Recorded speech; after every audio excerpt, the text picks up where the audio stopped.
Almost 2 years ago, RemedyGames released a game which I thought would be the envisionment of the Scarlet Witch with a gun. And upon further inspection, I realized not only was I wrong, but the story has a lot more detail than the Scarlet Witch.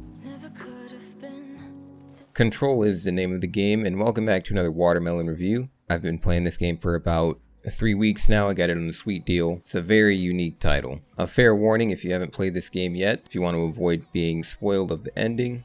Not so much the ending, but as how the story goes. So Jessie, who is looking at being a janitor's assistant for this company, the Federal Bureau of Control. And upon walking into her interview, she finds that the director of this business, company, whatever, shot himself in the head. Now, this isn't how I would envision a story to start, and to be honest, the beginning of the game seemed like a horror film or something of the sort. The picturing is very dark and likes to show that there is something, I guess, lurking in the shadows. Other than that, I think the story is rather easy to follow. That is after you start to pick up on some key details. It's got a weird form of telling the story. You talk to people and there's a situation going on with the hiss at the Bureau, and it just seems like everybody thinks this is cool. The director shot himself and everyone accepts that Jessie is just next in line because she was able to wield the weapon. Going through the story, you'll start to ask yourself a lot of questions like, who the fuck is Polaris? It'll be very confusing to you. Jessie will talk to this person, known as Polaris, later found out, and she will reference it as you. It may feel as though you are Polaris, at the same time you are Jessie. And I think the developers did that intentionally because whichever person or thing you decide to play as has an effect on how the game is perceived. It's very interesting to see how the story is told. And on top of that, it's almost as if it's told in like a movie format. There aren't any cuts when you go to talk to people, the NPCs. They just, I guess, zoom in on their character, get a good focus on the physique of them. And I think that's really nice. It's very seamless to the eye, very visually appealing because it makes you feel like you're invested, you're attached in some way to the game, rather than being, waiting for the cutscene or something. The gameplay is very seamless. Like said before, the cutscenes are very nice, and so is just about everything else. Walking from area to area seems like it's all properly formatted, if that makes sense. All the areas seem like they're well designed and well situated. The controls for the game, there's a pun in there somewhere, are very easy to grasp. There's a lot of things about the game that will require you to use a little bit of key pressing, fast movements and such, but I think it's very easy to understand and easy to use. The physics are quite, I guess, real.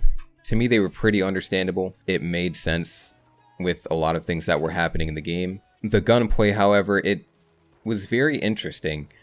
The way you use a lot of the weapons in the game is kind of interesting to me. There's a shared resource pool of your energy, which is what your guns use. There are 5 different variants in total, each one of them having their own unique ability. And keeping it going with the leveling, the guns, I think, are the weirdest part of this whole system.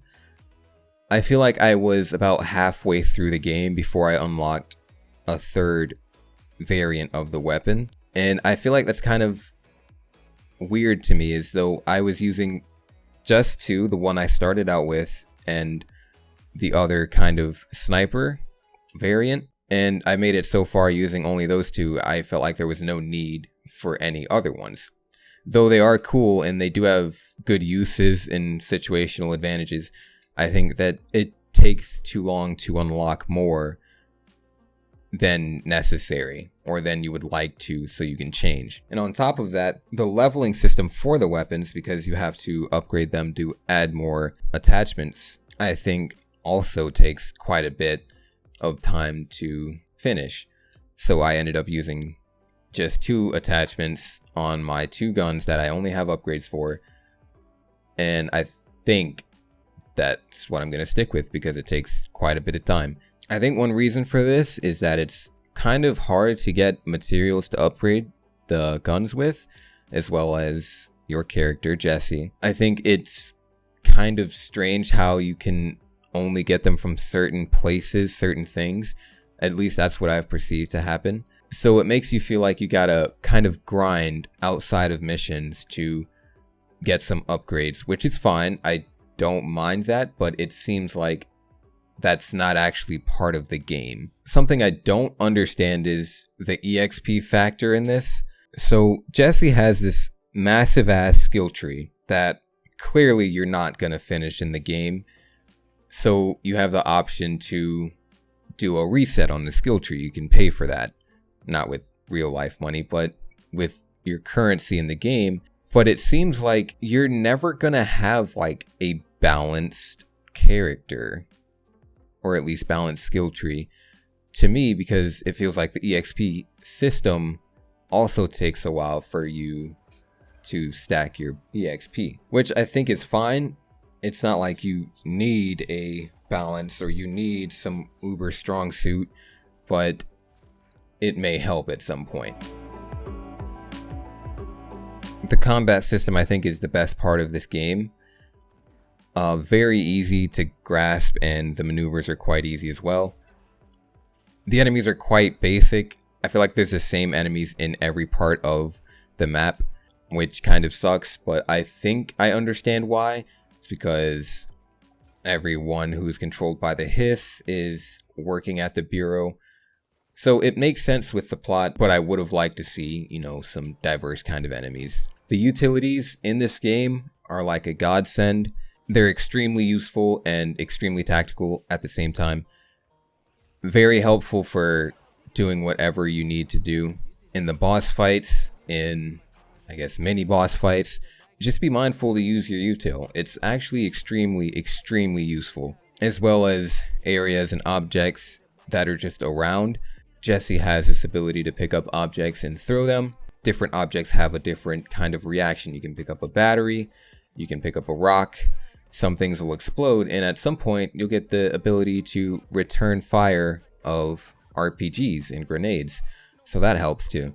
I think the enemies in general are challenging, at least for the boss fights and the mini bosses. They're not like pushovers.